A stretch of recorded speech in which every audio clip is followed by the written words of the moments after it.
ఎగ్స్‌తో ఎన్ని varieties curry వచ్చినా ఈ పాతకాలం నాటి కూరనైతే బీట్ చేయలేవు. ఎంతైనా పాతకాలం నాటి కూర కదా! ఆ రుచే వేరుగా ఉంటుంది. పాతకాలం నాటి కూరలే కాదు పద్ధతులు కూడా చాలా బావుంటాయి. ఈ విషయం ఎందుకు చెప్తున్నానంటే వచ్చేది సంక్రాంతి కదా!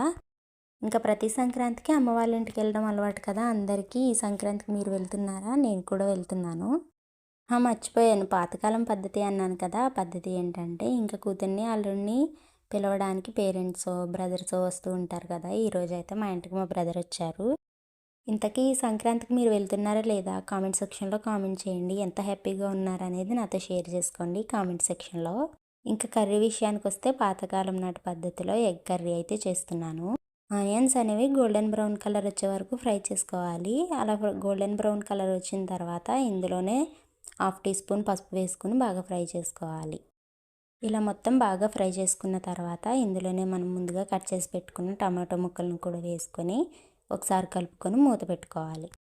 టమాటో ముక్కలు కూడా బాగా ఫ్రై అయిన తర్వాత ఇందులో మనం 2 టేబుల్ స్పూన్స్ కారం వేసుకొని బాగా కలుపుకోవాలి. ఇలా మొత్తం కలిసిన తర్వాత హాఫ్ గ్లాస్ వరకు వాటర్ వేసుకొని మొత్తం కలుపుకొని రుచికి సరిపడా సాల్ట్ వేసుకొని మొత్తం కలుపుకొని మూత పెట్టుకోవాలి. ఇలా మూత పెట్టుకున్న తర్వాత 5 to 10 మినిట్స్ వరకు బాగా ఉడికించుకోవాలి. ఇవి మొత్తం బాగా ఉడికిన తర్వాత ఇందులోకి నేను 3 ఎగ్స్ అయితే తీసుకున్నాను. ఇలా 3 ఎగ్స్ తీసుకొని ఈ ఎగ్స్‌ని అయితే మనం ఫస్ట్ ఉడికించవసరం లేదు. పచ్చి ఎగ్సే తీసుకోవాలి. ఇలా తీసుకున్న తర్వాత ఒక్కొక్క ఎగ్ పగలగొట్టుకొని వేసుకుంటూ ఉండాలి.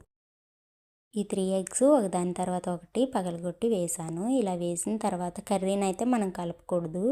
కలిపినట్లయితే ఎగ్స్ అనేవి కర్రీలో మొత్తం కలిసిపోతాయి. సో అలానే వేసి మూత పెట్టుకోవాలి.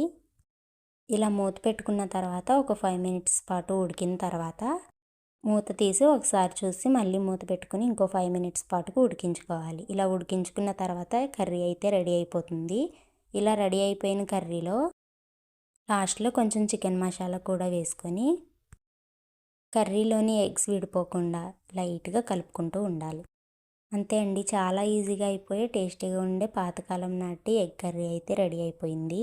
వీడియో ఇంతవరకు చూసారు. లైక్, షేర్ అండ్ సబ్స్క్రైబ్ చేసి సపోర్ట్ చేయండి. నెక్స్ట్ వీడియోలో కలుద్దాం.